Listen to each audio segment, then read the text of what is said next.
Oh, that felt so good. I just like drilled a hole in the back of that toilet, dog. Jesus Christ. I was holding that for like the past 20 minutes. Well, shit, you could have said something. Our transitions were too seamless, RJ. It couldn't break my train of thought.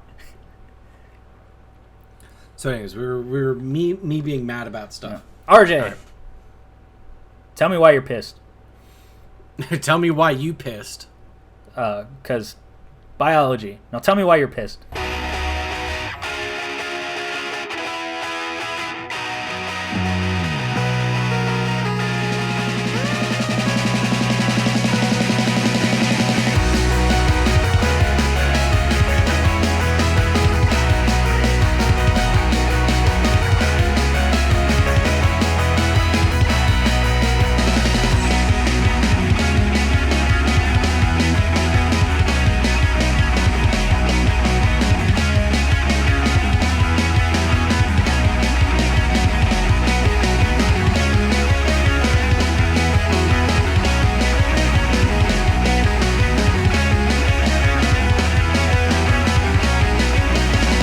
Hey everybody, it's Tuesday, August 16th, 2020, and this is the Fourth and Long podcast. We're doing it via video. It's weird. You can see our faces. Yeah, it's weird. I don't like my hair. It's fine. I don't like Keith's hair either. What? I don't like hair. Shave your head. I'm afraid I've got a weird looking head. Never know till you try. And joining me, as always, is Keith. Say hi, Keith. Hi, Keith. What are we doing? We're putting a face to a name, RJ. Shit. The NSA is watching. Kept saying, I don't want to do a video podcast. I don't want to do a video podcast. What are we doing? A video podcast. Why are we doing it? Because I was like, we should really try a video podcast. I want to preface this entire event with, this was your idea? This was my own fault. You want to make more work for yourself? I'm fine with that. That's okay. Yeah, well, hopefully we just talk gooder because we can see each other and bounce off of each other a little bit more. And I won't have to... you know what? Best case scenario, less work. Have you thought about that? You haven't, because it's definitely still going to be more work. Yeah, it's almost improbable that it would be less work in any shape or capacity. Fuck me. But, you're the big dick editor guy, so yeah, time to flex that muff. That's me. For anybody who's been wondering. Yeah. We have assigned roles. If you've listened to previous episodes, you would know them. RJ does everything, and I do almost nothing. This is the big dick social media guy. You can't see my finger because it disappears when it goes past my shoulder because this editing software is really It's also technically pointing in the wrong direction for me because you're not mirrored in my screen. But who's recording it?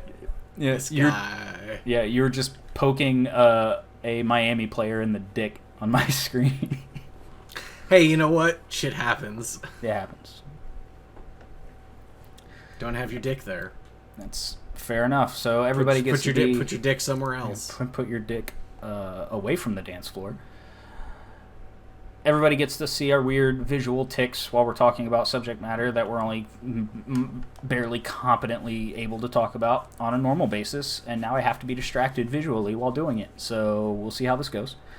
We're also relieving the stress of doing it on camera for the first time by having a few cervases, so don't mind us if we get a little off track. It's bound to happen. What? No, never. Yeah, more so than usual. But yeah, I'm excited. I think it's a good thing. It's a good direction. It's a step on the right erection. It's a step on the right erection. Never step on the wrong erection. That's how you get arrested. Yeah. Plus, it costs more. Mm-hmm. So, anyways, I've got about two things to talk about this week that are Bills related. And you said you've got stuff prepared, Mr. Ghost Man. Yeah. Like 3-ish things. Like 3-ish things. Yeah, 2.5 maybe. Okay, well, so what do you want to rock paper scissors for this? For who goes first? Since people can see this. You go first. Oh, okay. I concede. Yes, so let's rock paper scissors. I concede. Okay, good. So Sean McDermott got an extension from the Bills for 6 more years. So I don't think it's 6 more years. I think it's in total now it's 6 years. Mm-hmm. So the way that it was described was a little funky. But he's now with the team through 2025. He's also the first coach to get extended since Marv Levy and the teams that went to the Super Bowls. So you and I talked about this a little bit earlier in the week. Mm-hmm. And you showed me a list of your coaches, and I think we still had one more coach than you did during that time frame, because I think you had 9 and I think we had 10. Yeah. Definitely know the feels when it comes to the coaching carousel in Cleveland.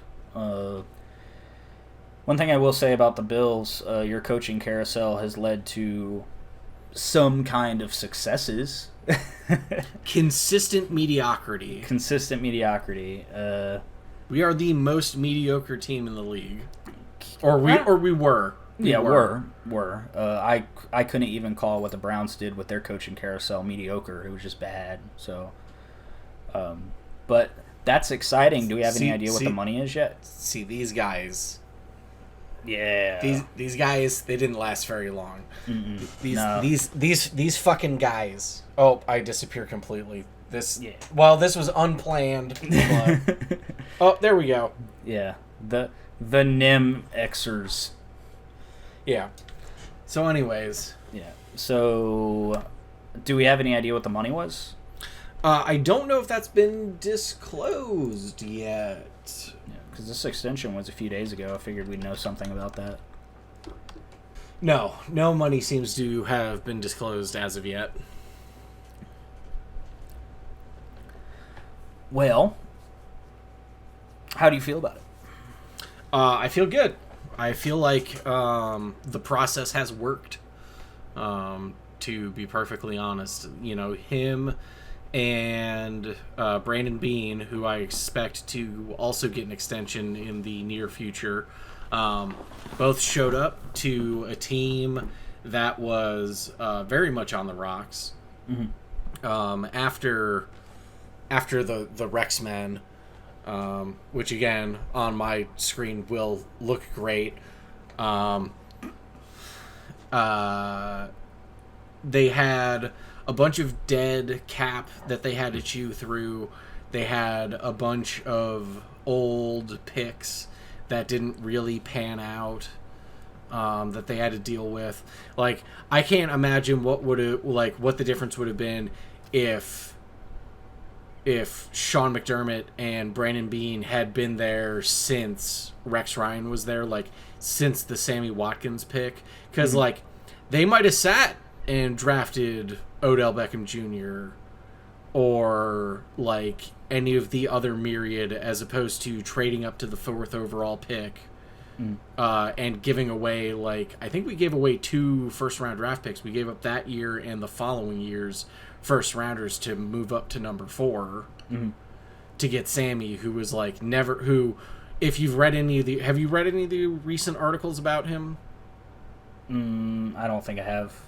So apparently he was he is at this point admittedly not focused at all in the time that he was in Buffalo. Okay.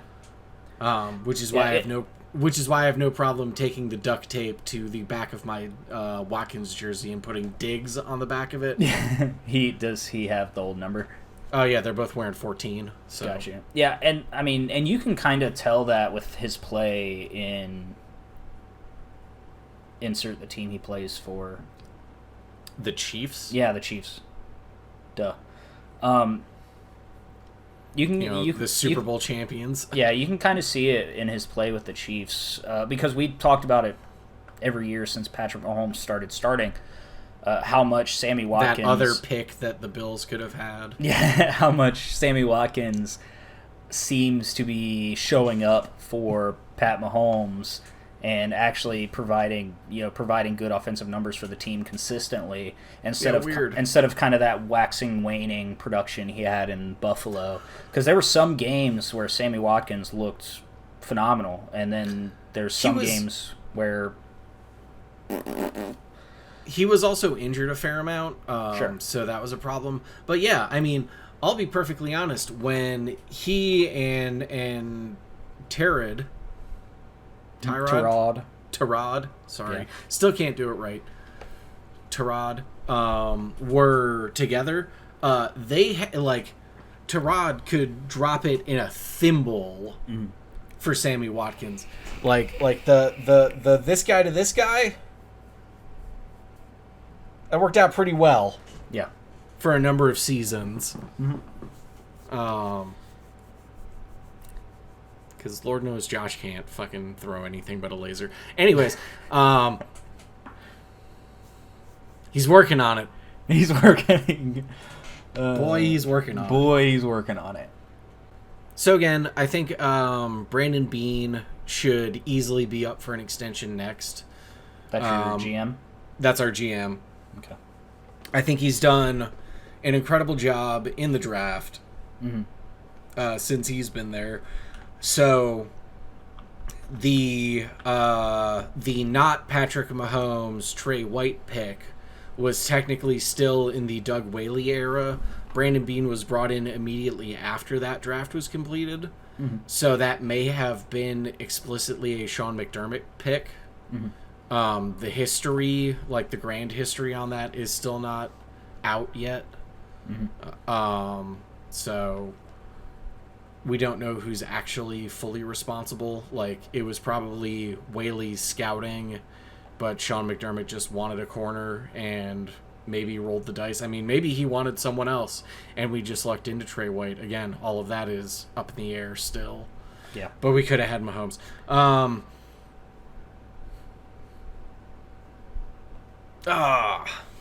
The one person I'd have,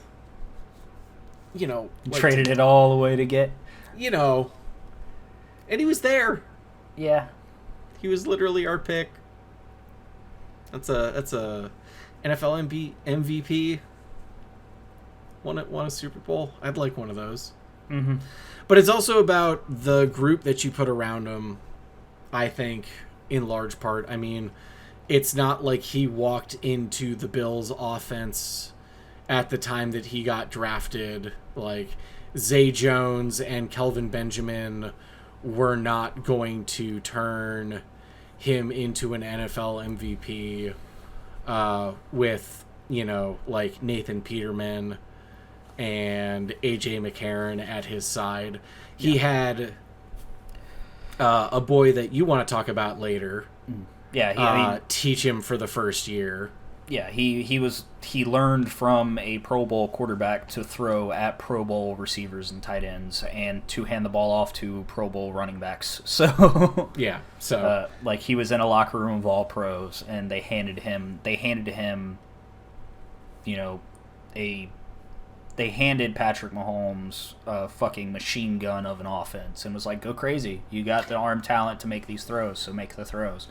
Nature's great, but nurture is far more important. Yeah, and in a league that continuously sees more of teams opting out of doing like the 1-year sit with their top drafted quarterbacks, if you are going to draft high for talent like that and you are in a position where you can still afford to play the guy in front of him, being Alex Smith, who we'll talk about more later, that's kind of one of those situations where it makes more sense to do that. Where Alex Smith was playing at a Pro Bowl level, so we have no reason to sit him because he knows the offense. He knows the offense better than anybody in that locker room, arguably. Right. So let's give Pat... We're not going to lose... Alex Smith doesn't lose people games. There are opportunities for him to win that he may come up short, but he's not going to lose you the game. So Right. let's sit Patrick Mahomes, let him do his thing, learn the offense correctly, so we don't have to neuter it whenever we hand over the reins to him the following year, because he has a full year to learn and develop in the system. It's when, like, jumping to, like, we touched on Tyrod briefly, like when Baker Mayfield was drafted and he sat almost, a fair amount of the regular season behind Tyrod. It was kind of one of those questions where that was substantially closer of a. There was no, in my opinion, there's no real talent gap between Baker Mayfield and Tyrod in a similar way that there was Alex Smith and Patrick Mahomes, but at a lower level of play. Tyrod Taylor is one of those guys that he is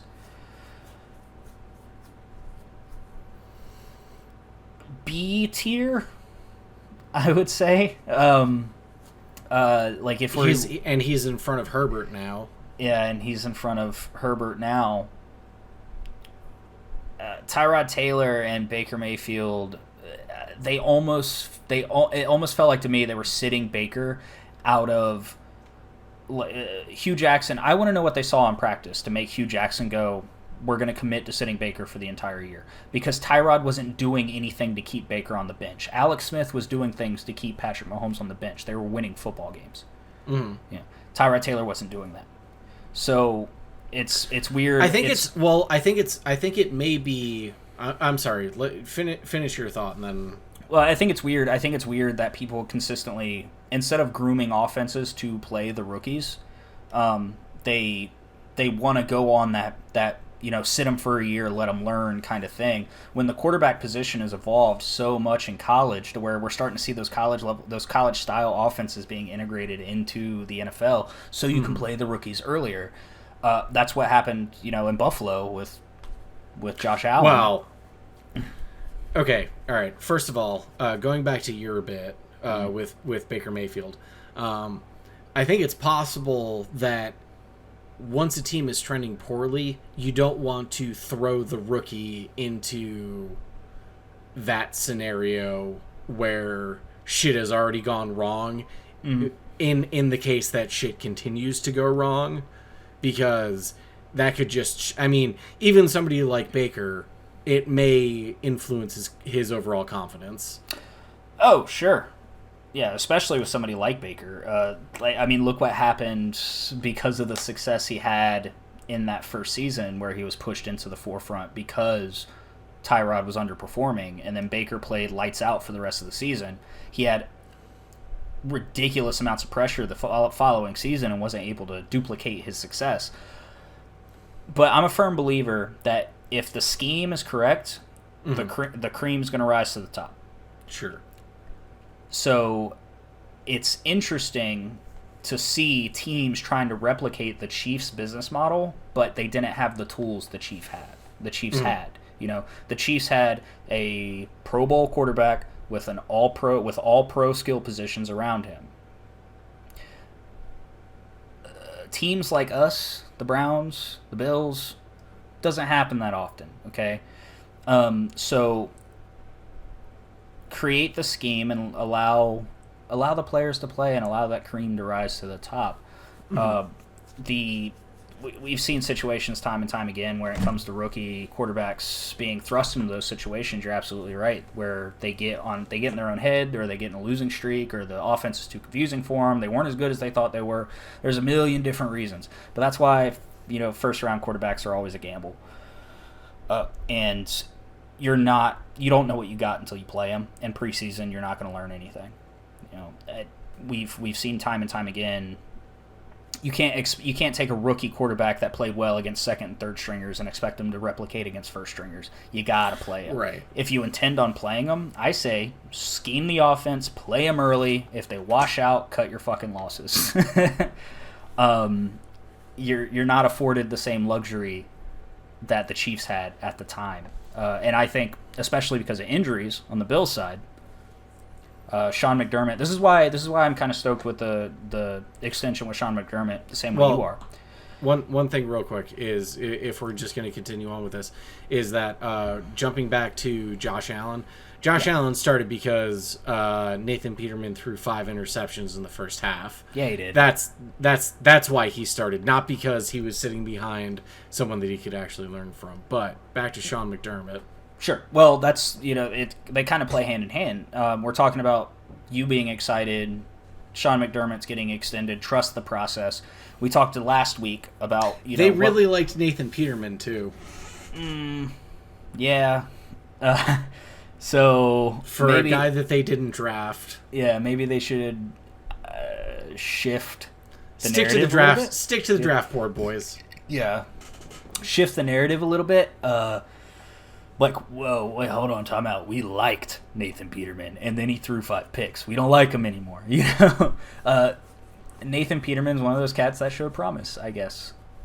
I'm not an NFL scout. I'm not an NFL coach. I know what I saw on TV, and I wouldn't have trusted Nathan Peterman over anybody.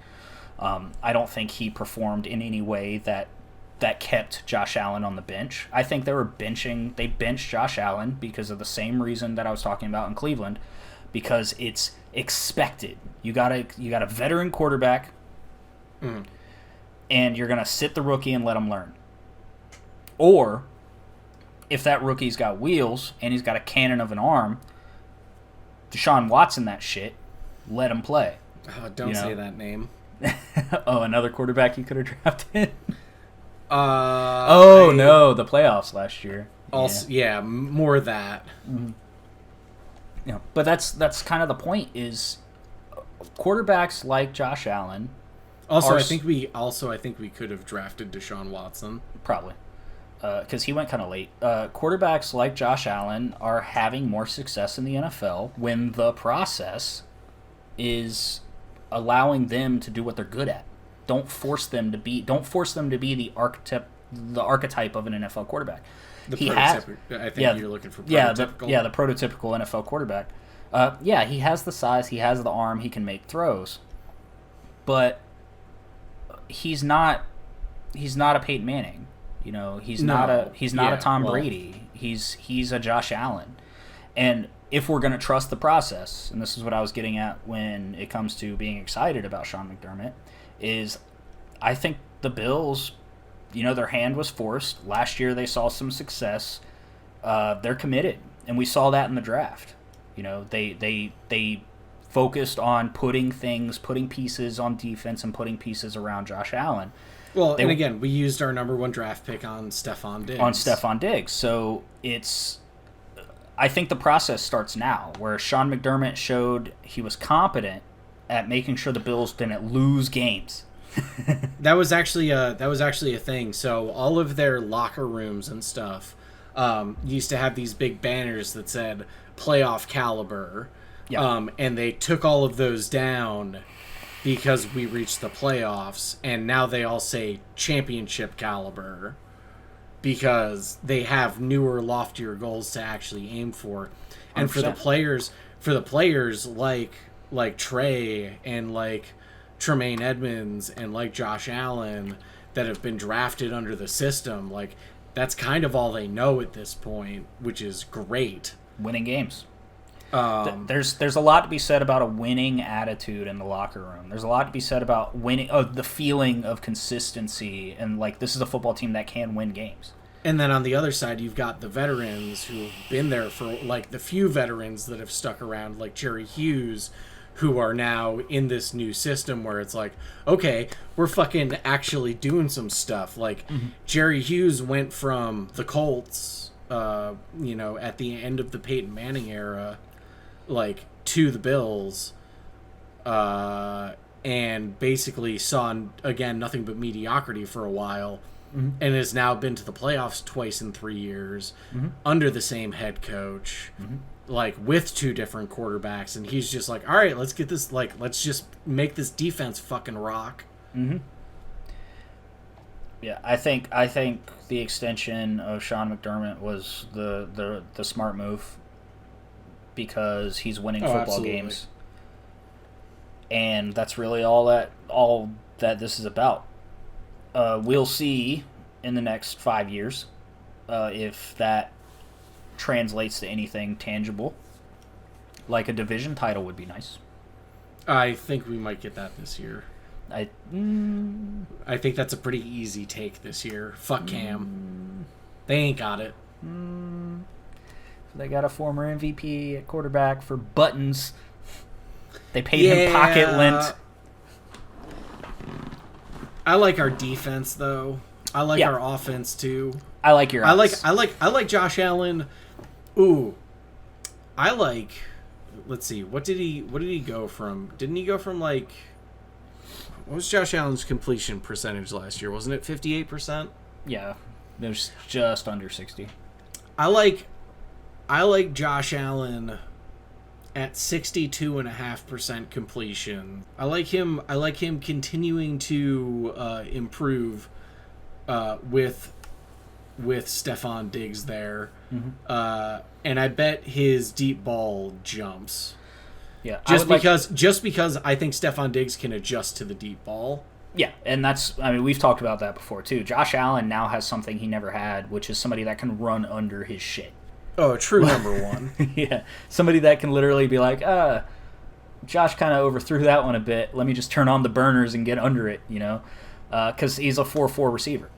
Yeah. Dude's fast. Well, John Brown can do that, but they're on different levels.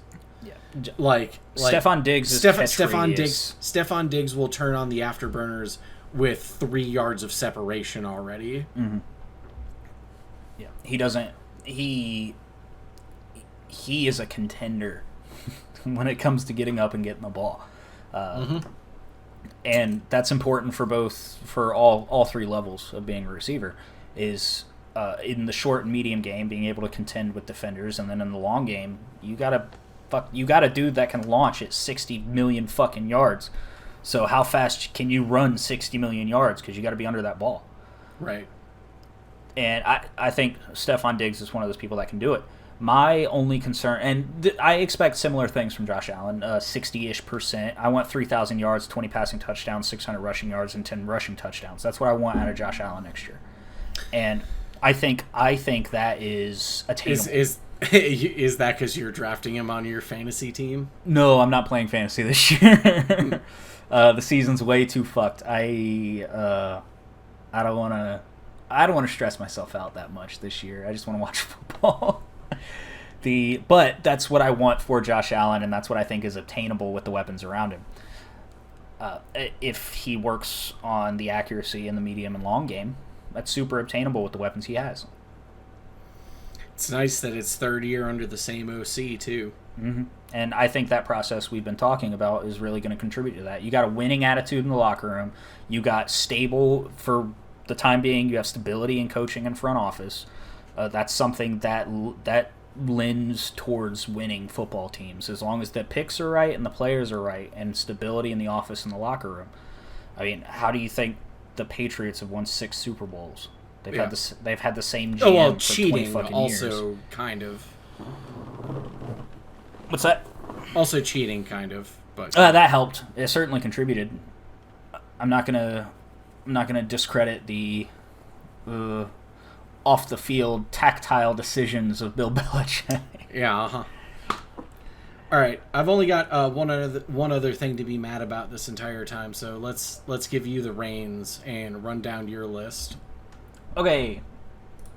So first things first, super quick. I'm the realist? Yeah. No. I am the fakest. We have a couple of updates from training camp. So Njoku's on the field, catching balls, running around, doing tight end things. Him and Austin Hooper are working together, catching balls. That's exciting. Baker Mayfield recently hit an interview saying that he lost himself in the chaos of last season, which...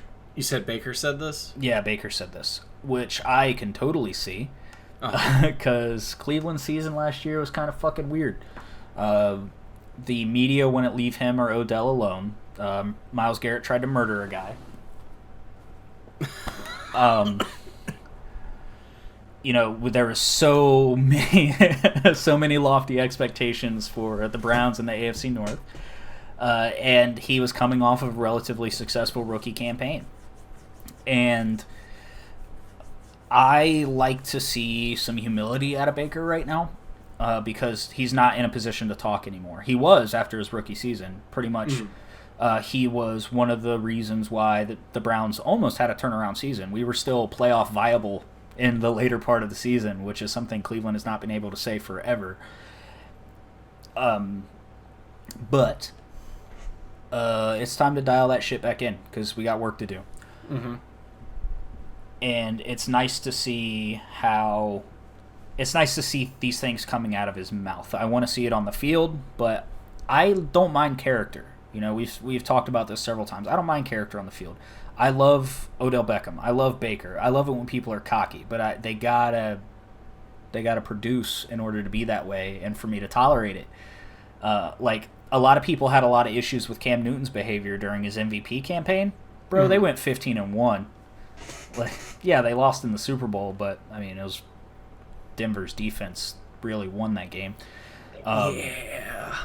Like, they went 15-1 in the regular season, and Cam Newton played lights fucking out. I didn't care what he was saying, as long as he wasn't being ugly. You know, walk your walk, man. I don't give a shit. Yeah. So I want to see the turnaround. I want to see the turnaround that Baker keeps saying he's going to have, because his rookie year he went 27 touchdowns and 14 interceptions. The touchdown interception, but this was in 10 games, 12 games. So it would have been nice. He could have had more interceptions. Yeah, he could have had more interceptions, and that showed last season when he threw 21 of them against his 22 touchdowns. So we got room for improvement. Yeah. But it's nice to see. I've been watching videos of his workouts. You know, I've been oogling his body. Guy's looking good. He's looking fit. Especially after he got like blasted on social media over the summer because he had like a wicked dad bod going on. Oh, one of these? Yeah, just about, except backed by $1 million check. Well, you know, I could be if we stepped our game up. Jeez. So he's in a good state of mind. He seems like he's putting in the work, so I'm excited. The other thing from training camp that I'm really excited to see is I've been watching Jedrick Wills' progress, our first-round pick, because he played right tackle in college, but he played right tackle for a left-handed quarterback. So he's transitioning to left tackle, obviously, for us, because we have a right-handed quarterback. He's always played on the blind side. So I've been watching his transition to the other blind side. And evidently, I don't know if that necessarily translates, but the trust does. Uh-huh. You put your best tackle on the blind side. Sure. And the technique does just flippy-floppy. I don't know enough about Jedrick Wills' career prior to college to know how much left tackle he played. But in college, he played right tackle because he was playing for a left-handed quarterback. So, although the process is normally pretty tricky to switch sides, right, especially if it's contrary to the dominant side you're normally used to playing in college, right. Evidently, according to Joel Bitonio, who's another one of our stud offensive linemen, he is taking to it very well, which is exciting to see. He's actively admitted that there's a learning curve, and that's kind of the thing they're overcoming right now, and that he understands that there's going to be some challenges that he needs to face. But if Joel Bitonio is impressed, it puts some of my discomfort at ease, because that was the first issue that I had when we drafted him. I was excited we drafted him because the dude's a stud, but he played right tackle. We needed a left tackle, right? And they were like, "Well, he played for a left-handed quarterback." It's like, the technique doesn't directly translate. So it's a little comforting to see. Now I know teammates are always going to bolster their teammates, but it's good to see at least something positive coming out of that transition. because we have nothing to go on. I need the reassurance, or it'll drive me crazy. I'm just going to sit here and think about it. Be like, oh my God, Baker Mayfield's going to die because Jedrick Wills isn't going to be able to cover his blind side. And then, like, fucking somebody's just going to try to murder him because we got to play fucking Baltimore's defense twice. Do you have any measurables on him? Or can you pull those quickly? Measurables, what do you mean? Height, weight. Oh, yeah, I can pull those up real quick. Yeah, he's a big feller. 6'4". 213 pounds. That 213? Or 312, sorry. 312. Yeah. Hey, look at you doing the me thing. Yeah, I did the you thing. Yeah, he's his I was official... like, wow, 213 pounds. I could play left tackle. Yeah, right. His official pre-draft measurables were 6'4" and a quarter, 312 pounds. He has a 34 and a quarter inch arm length, and obviously a couple of drills. The only drill that he didn't do that I wish he did was the 3-cone, and that's just because I wanted to see like change in direction and change of direction and control of momentum, but it's not as important for linemen. But he had decent shuttle drills, and his vertical and broad jump were really good for a lineman. Okay. But the big thing with Jedrick is how he plays the position technique-wise, and this is why I think Joe Thomas was so excited when we drafted him, because I wouldn't say he's as frame perfect as Joe Thomas's technique was, but the foundation's already there. And that's why I think the translation from right tackle to left tackle for him is going to be more easy than somebody that's just raw power, raw talent, having to pretty much learn a new position. It's for him... It's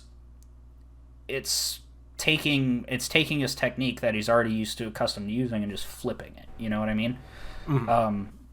So there might be more muscle memory he has to overcome, but he doesn't have to learn how to play the position at an NFL level and then flip sides. Right. Yeah.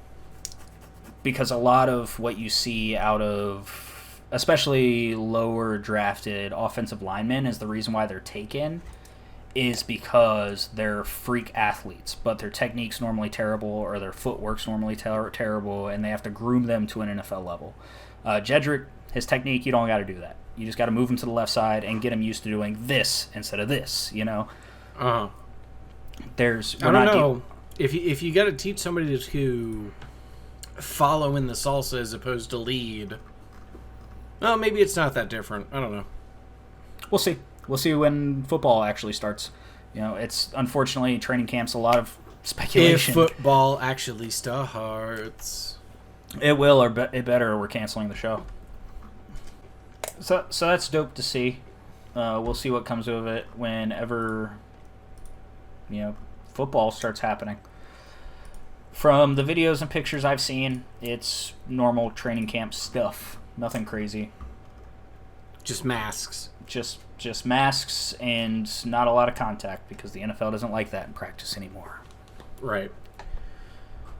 No Omaha drills. No Omaha drills. Or Oklahoma? Which are they? Oklahoma, I think is what you're thinking of. Yeah. So. All right, what else you got? Just some general NFL news. General NFL news. I love it. Yep. So Alex Smith, who we've talked about briefly earlier. He is off the PUP list. Good. So Alex Smith got cleared after... Still with the Washington football team, correct? Still on the Washington football team, correct. He is activated from the PUP list today, actually. And this is after a pretty disgusting leg injury. Yeah, did not look fun. Yeah, thing that almost cost him his leg. Yeah, and this was 2 years ago now in November. This was in 2018. Surgery, lots and lots and lots of rehab. 2 years without football. Just rehabbing to be able to play football. But he's finally cleared by doctors, so he's returning to the team, and he's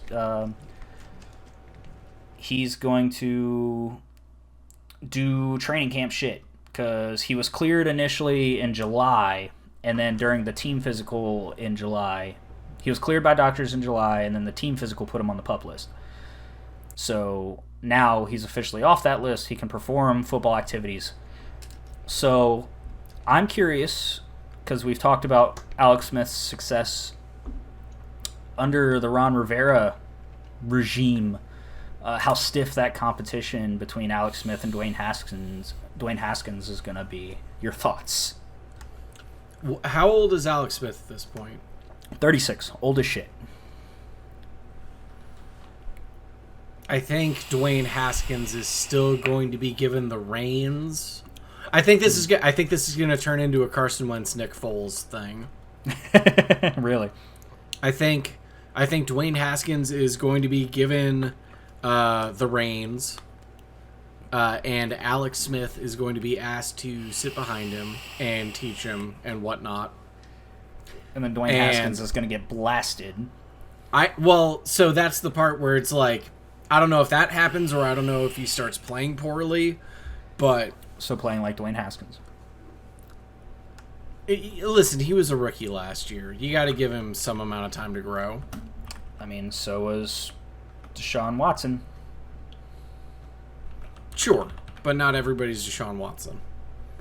You got to remember, we still drafted E.J. Manuel as the only quarterback in the first round of that draft. That class was kind of light. That class was incredibly light, and nobody should have been drafted until at least the mid-second round. Yeah.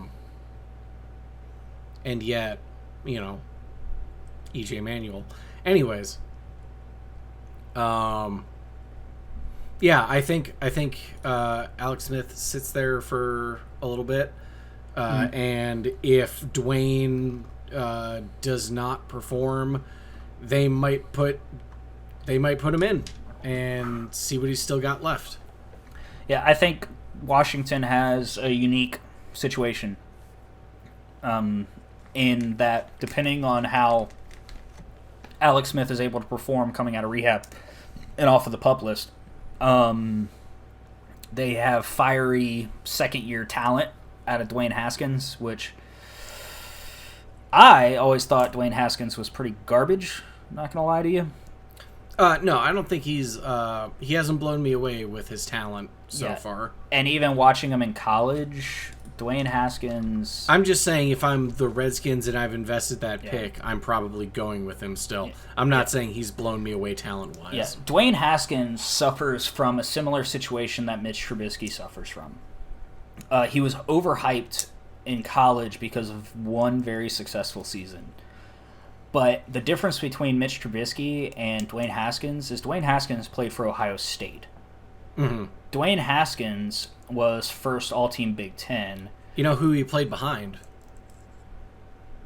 For his the 2017 campaign? I guess. Cardale Jones. Sure did. Your boy. My boy.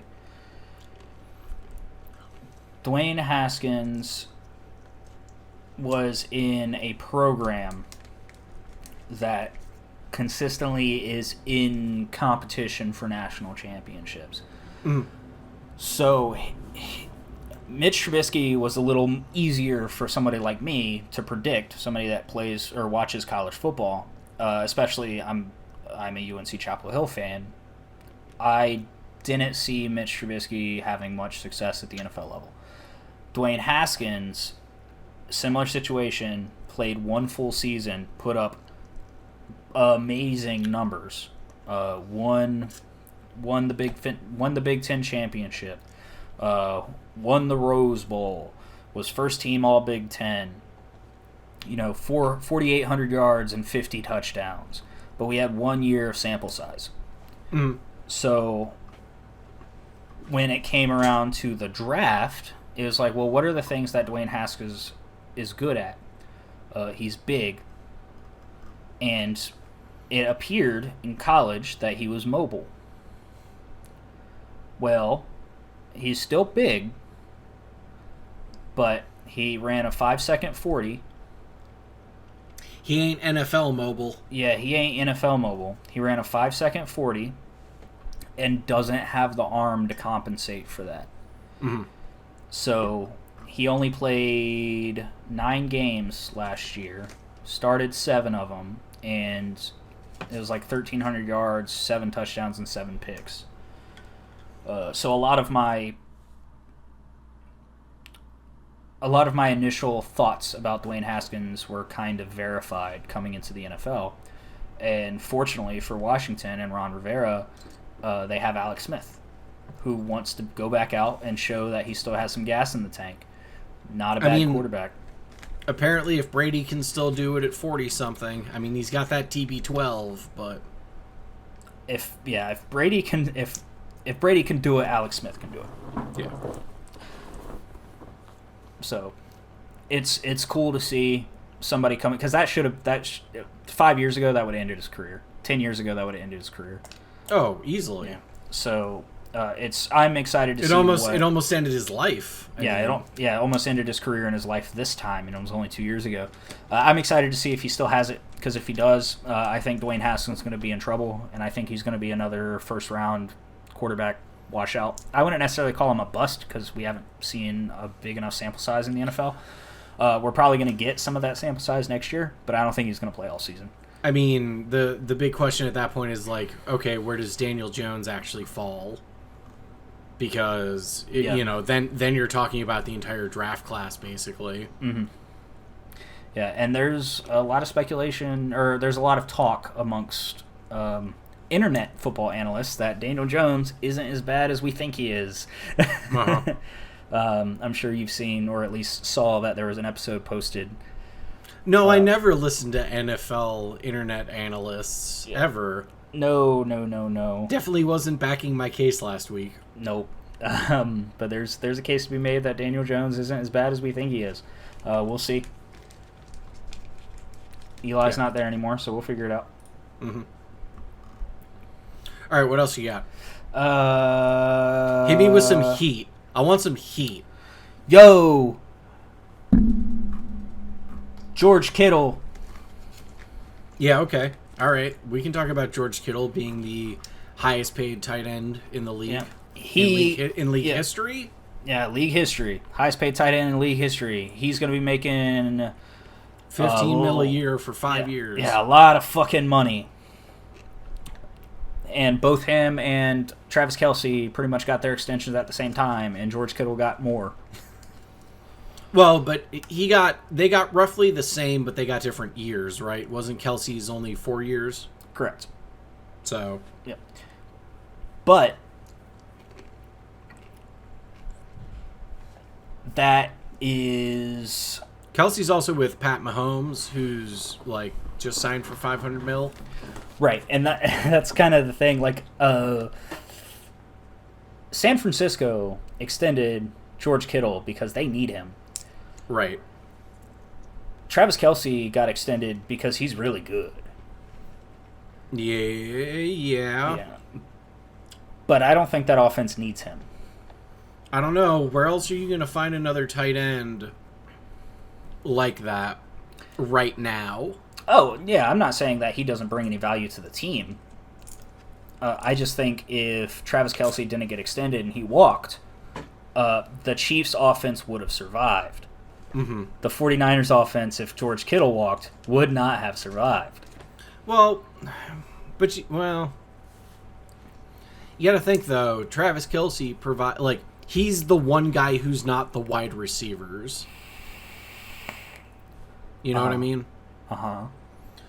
Like, he's the one guy who's not just the track meet guy, and he's still fast. Yes, Travis Kelce is an oversized receiver. But he's the big body. He's the guy where it's just like, just put it up there and I'll go get it. Like yes, I've seen Tyreek Hill jump before. Yeah. And I've seen Sammy Watkins jump before, and I've seen them run before, but like Travis Kelce just bodies people. I guess my point is the point.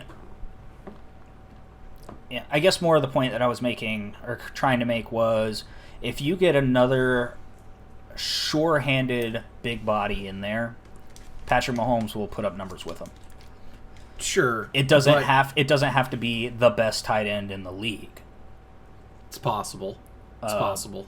Versus Eric Ebron goes to Kansas City on a reasonable contract. Yeah, somebody like that just has sure, consistent hands, big body to contend in the red zone. Travis Kelce 100% adds a different layer to that offense because he can find himself open all over the field. He's an oversized receiver. Right. But you get, the old school red zone threat tight end, of which there is more than one, versus the perennial tight end talent, and Patrick Mahomes will still find success. I'm not sold that the 49ers offense would have similar success if they substituted George Kittle with one of those kinds of tight ends. Mm-hmm. I think George Kittle is too integral. Yeah, he's too important for that offense. And I think that's why they gave him the extra year. Like, let's try to keep you around for a minute. Well, plus it makes the number bigger. Absolutely. Yeah. By that fifth year, it's kind of like how we were talking about Patrick Mahomes. By that fifth year, he'll be underpaid as a tight end, probably again. Yeah, if tight end talent in the league keeps trending the way it is, because we're seeing more and more and more where tight ends are almost specializing in being receiving tight ends. And we're almost, as evaluators, we're almost undervaluing their ability to block. Mm-hmm. And that's something that sneaks under the radar for those big target tight ends now, is how well they actually can block. And that's kind of a separation point for the truly great versus the really good. Right. That's a Gronk conversation. Gronk is a truly great tight end because not only is he a 1100 yard tight end, he'll also fucking pancake a motherfucker. Yep. And that's more so the defining factor of tight end talent nowadays. If tight end blocking stats were easier to look up, I would look them up right now. But because of the trend in the league, like when you look up tight end stats, it pulls up the receiving stats. And their miscellaneous stats, which is like, fantasy points and snaps and bleh. And what? And bleh. I'm just asking for a second time because people can see it now. Bleh. But I'm happy for both of them because I like seeing good players get paid. And if the Chiefs got the money, especially locking down... I don't know where they're finding I don't know where they're getting the money. They just paid their quarterback $500 million over the next 10 years. Well, that's 2 years from now still. Yeah. So how does that, how does that cap stretch out whenever Patrick Mahomes' big fucking contract hits? Travis Kelce's still on his big contract.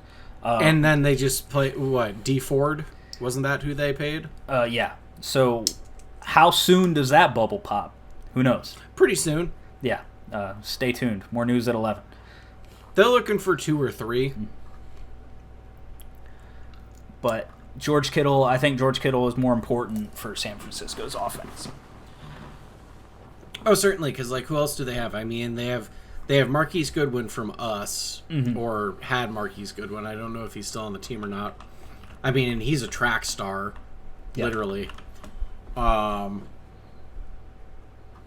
got Deebo Samuel, who performed well last year. Mm-hmm. I don't know his exact stats. But they had all of their running backs. Like, they had that deep ass running backfield. Yeah, Jimmy Garoppolo, all he had to do was be consistent, protect the ball, because they could punish you in the backfield. And that's kind of what the Chiefs were able to take advantage of in the Super Bowl, coming back from the deficit, is they could play up tempo, Right. and get the defense on their heels, because the 49ers offense thrives most when they're getting the most production out of their running backs. Right. So the 49ers offense was not designed to play from behind.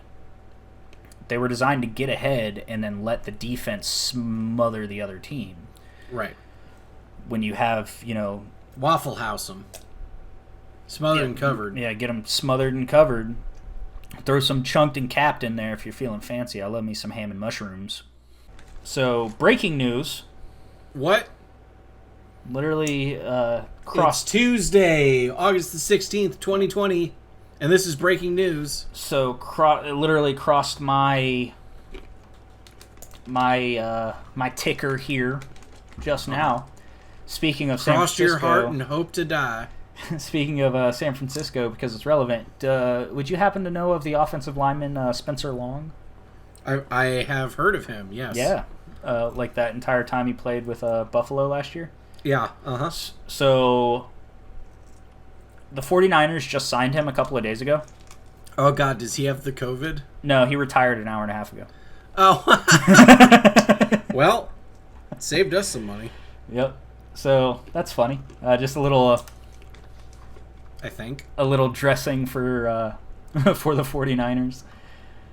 Yeah, Spencer Long was released by the Bills on August 4th, signed with the 49ers, and he decided to retire. Field Sounds Yates about right. reported it at 4:52 p.m. August 16th. Why not take the opt-out, dumbass? Yeah, no shit. Opt out, then retire. Get paid, dog. Oh, okay. Yo, how are you going to... Okay. So the NFL.com put out this list. Uh-huh. The NFL.com. Of the best triplets in the NFL. Mm-hmm. Triplets being quarterback, wide receiver, number one wide receiver, number one running back. And they tied the Bills at 21st. They sure did. And I just want to point out that math doesn't check out. Uh-huh. I crunched the numbers. I did the calculations. He did the calculation. He did the maths. Yep. So to extrapolate, now granted, it does say that, you guys are tied for 21st, but it's only with one other team. Uh-huh. They claim that Josh Allen is ranked 23rd amongst all quarterbacks. Uh-huh. Devin Singletary is ranked 14th amongst all running backs. Uh-huh. And Stephon Diggs is ranked 15th amongst all receivers. Those That's what three they said. rankings averaged is 17, not 21. Uh-huh. So, NFL, your math doesn't check out. But did you do the math against the Panthers? No, I'm lazy. I still don't know if your math works out. Yeah, but it wouldn't matter though, because Because the Bills are better than that. They're not tied for 17th. They're tied for 21st. Right. So, even if I did do the math, okay, so 24 plus 27 plus 1 divided by 3. Yeah, so the Panthers and the Buffalo Bills are tied for an average of 17. Okay. Right. So we're obviously taking the top 32 of every position, because there's 32 teams in the NFL. Uh-huh. That means that those teams will be tied for 17th place, thereabouts. No, it means that they're tied for 17 points. Which puts them in 21st, I bet.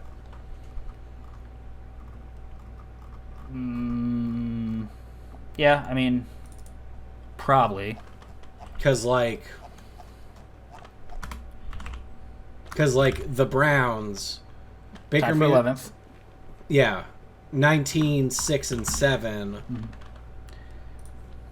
Tied for 11 with 6, 21, and 28? That doesn't Yes, make sense. the math doesn't work.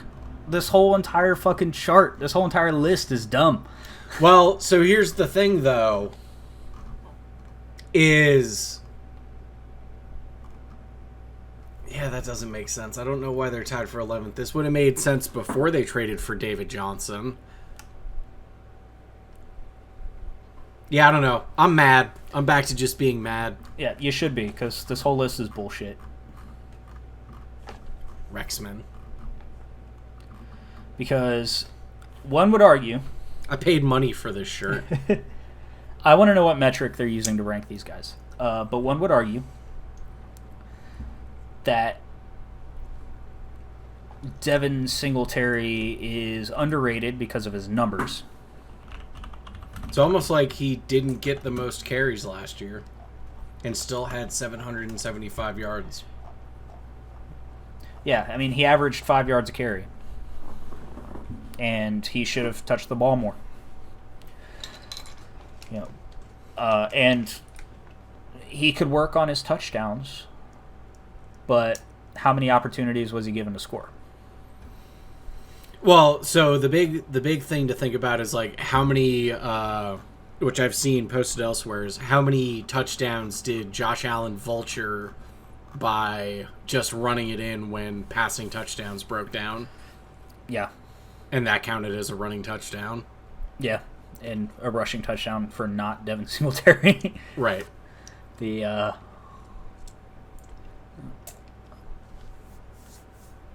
But statistically, statistically, does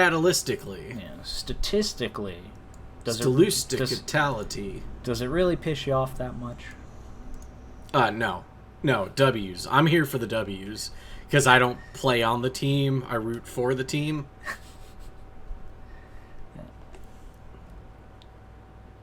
So what are you mad for?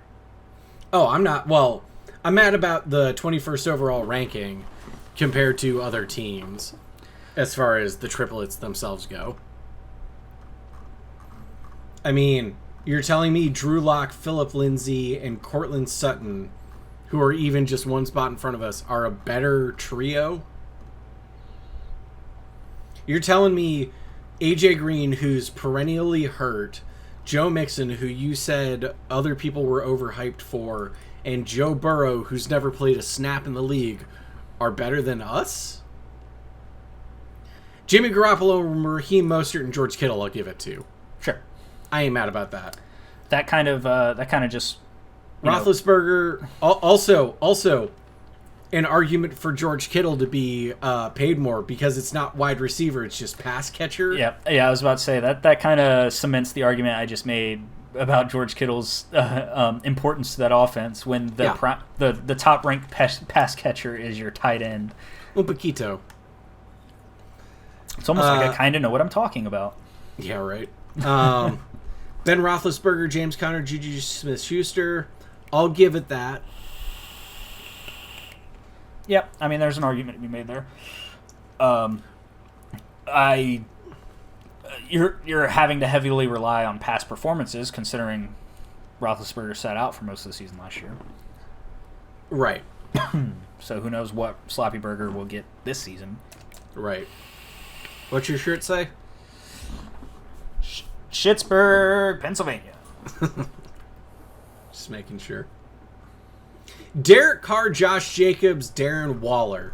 They're better than the Bills trio? Yes. No. The article says so, though. Fuck this article. Yeah. Anyways. And I'm not even convinced Derek Carr is going to be the starter in Las Vegas because evidently there's a little general outside baseball. Yeah, some more general NFL news. Evidently, Coach Gruden's super hot on Marcus Mariota. Oh yeah? Yeah, so he was hot on Nathan Peterman too, so I'm not saying that it might be a mistake. But I'm just saying Derek Carr might not start. Cuz evidently John Gruden does not like Derek Carr. That is what has been reported, so So this Las Vegas Raiders rank 14 might just be a wash.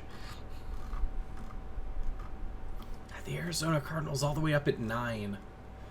Is Kyler Murray really that good of a quarterback? Kyler Murray had a really good rookie year. I was actually pleasantly surprised. he looked a lot more poised than I thought he would, considering he's having grown men chase his ass down.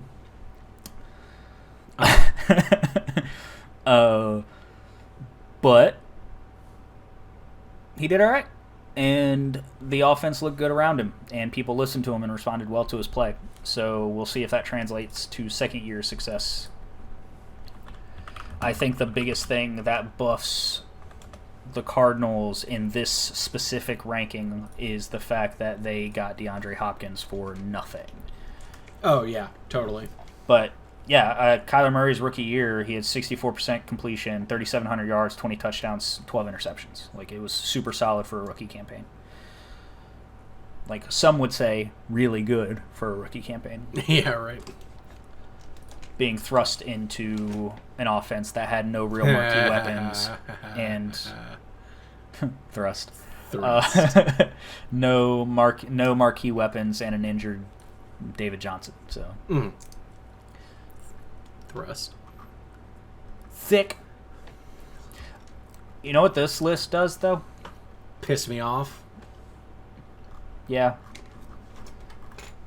But I think it's also throwing some disrespect at the Baltimore Ravens a little bit. As much being as eighth? As much as I hate them. But I think it's throwing a little bit of disrespect at Marquise Brown. Yeah, that's kind of like the point. Like Mark Ingram is a top-tier running back, but he's not a top 10 running back. No. Marquise Brown. Hollywood. Like, yeah, statistically, sure, but like fucking...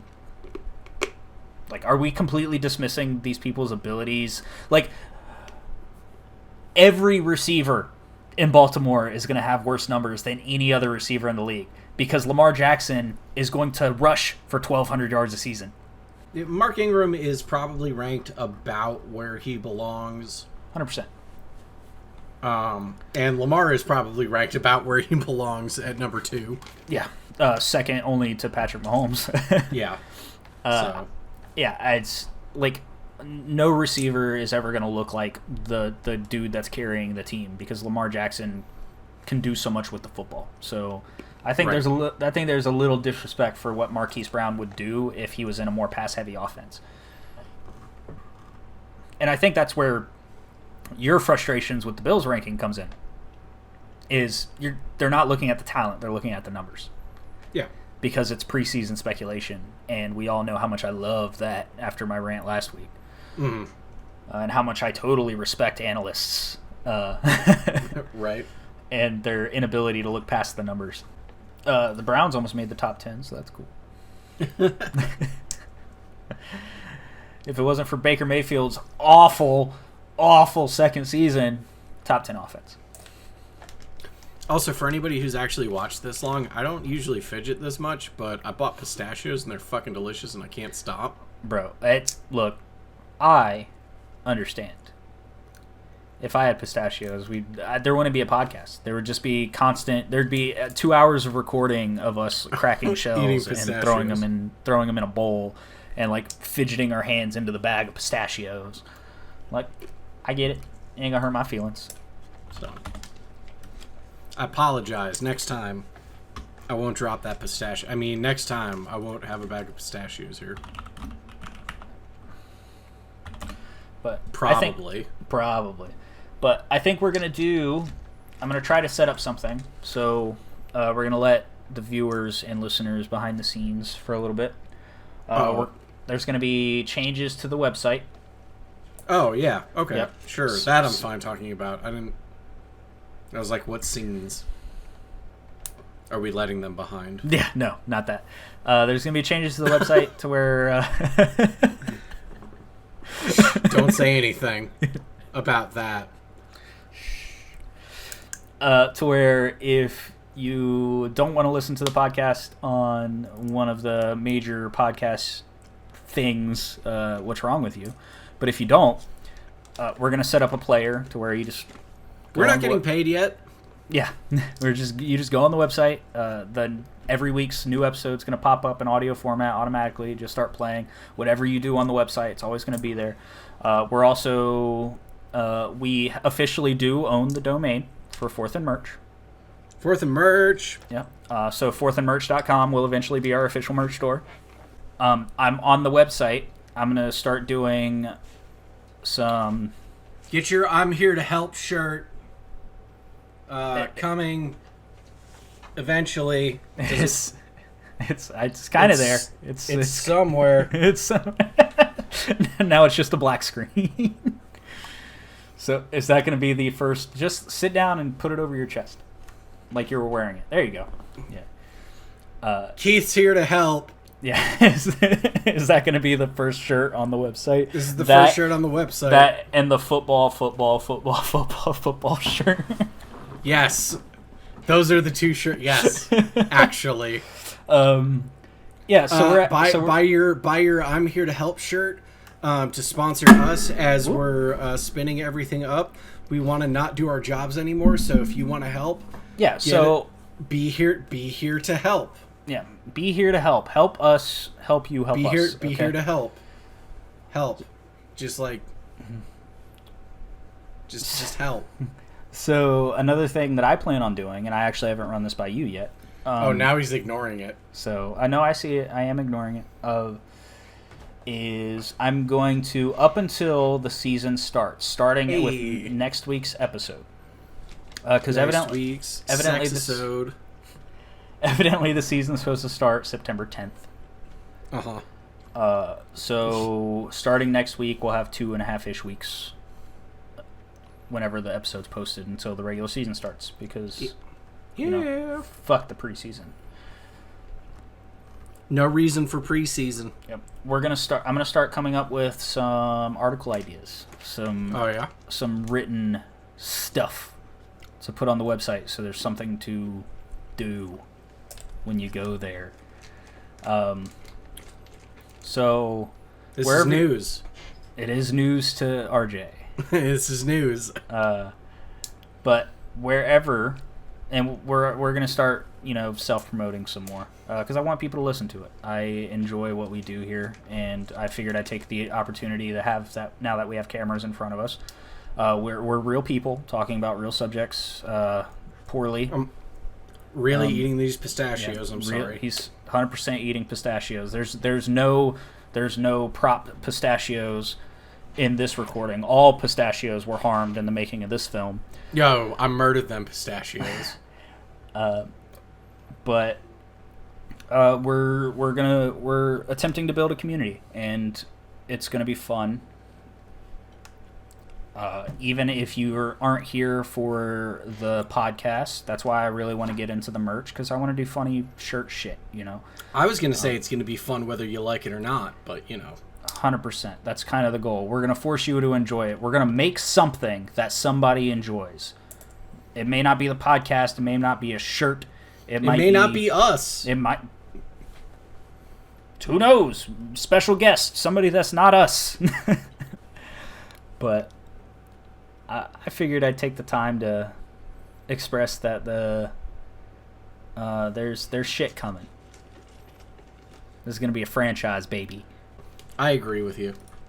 I think this can be bigger, stronger, faster.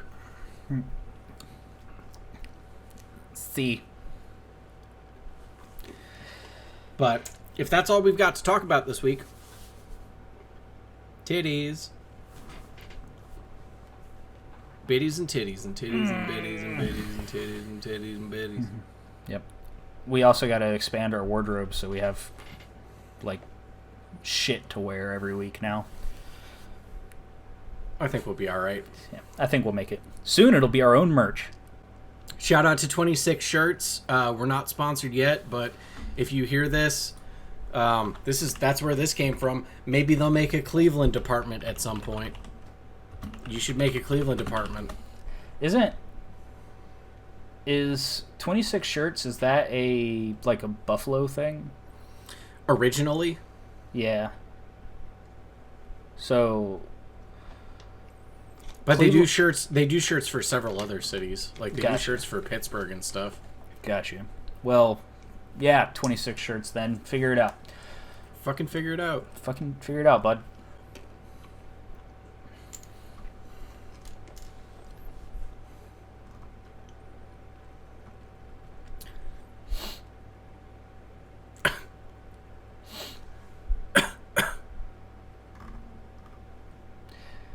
I was waiting for you to sniff again. Come on. So about that outro. God damn it. I'm trying to beatbox over here. And you're like...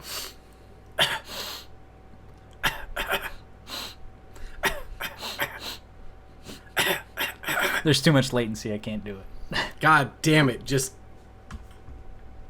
You're the worst. Anyways, this has been the Fourth and Wrong podcast. In the fucking show. Say goodbye, Keith. Goodbye, Keith.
If we're really gonna make something that you enjoy that's not us, we're gonna both jizz into a cup and like get somebody pregnant and see what happens. And in 18 years we'll have a no. Don't like that. No. Okay. I don't like me enough to make more of me. Well, you better hope it's me then. I don't know how that's gonna look at the end.